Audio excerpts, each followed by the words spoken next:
choses aujourd'hui.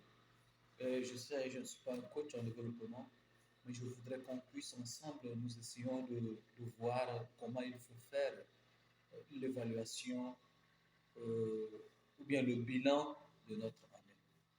C'est très important, faire le bilan de l'année. Certaines personnes trouveront que c'est de n'importe quoi. On vous demande déjà au boulot de faire un bilan professionnel de l'année, prenant en compte l'attente ou pas de vos objectifs et la fixation de nouveaux pour l'année prochaine.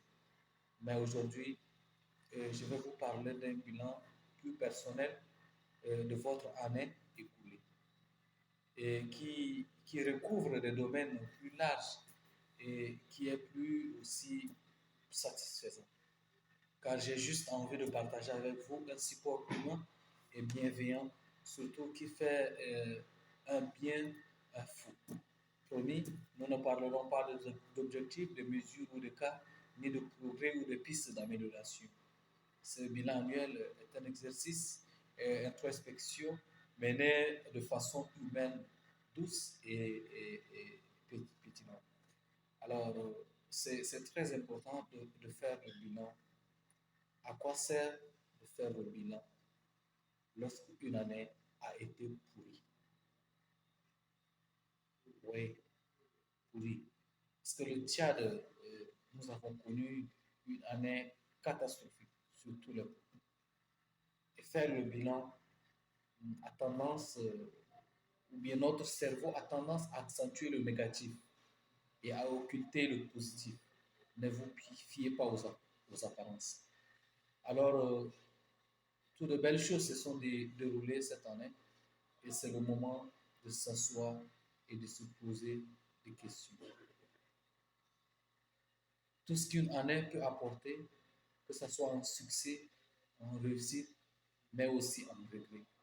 C'est pour permettre de passer à une autre chose, de préserver et de ne pas faire la même chose, de ne pas faire les mêmes erreurs, ou justement de ne plus attendre pour passer à l'action et prendre sa vie en main. Raison pour laquelle je me tiens vraiment à partager avec vous et à vous aider à faire le bilan de l'année euh, dans chaque sphère de votre vie. Donc, c'est très important de s'asseoir à la fin de l'année, de prendre le temps de recul, de rester devant une miroir, de se regarder pour se dire qu'est-ce qui a marché durant l'année, qu'est-ce qui n'a pas marché, qu'est-ce que je dois changer, qu'est-ce que je dois mettre de côté, qu'est-ce que je dois intégrer dans ma vie, qu'est-ce que je dois repousser pour l'année prochaine, qu'est-ce que je dois, en tout cas, toutes ces questions vont vous aider. Et dans la prochaine vidéo que je vais faire, je serai plus spécifique pour permettre à tous ceux qui me suivent de faire le bilan de leur année avant de commencer une autre. Imaginez que vous n'avez pas fait le bilan de l'année 2023 et que vous devez commencer, ou bientôt nous allons commencer une année 2024.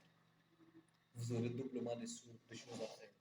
Et le bilan de l'année 2023 et le bilan de l'année 2024. Si vous ne faites pas le bilan de l'année 2023, comment vous sauriez-vous que certaines choses n'ont pas marché dans votre vie et qu'il fallait corriger en 2024? Donc, je pense qu'il faut s'asseoir, il faut faire le bilan de l'année. Cela va vous permettre de corriger les erreurs, d'apporter des éléments nouveaux pour l'année 2024. Chapeau et merci à tous ceux qui me suivent. À bientôt, on se verra.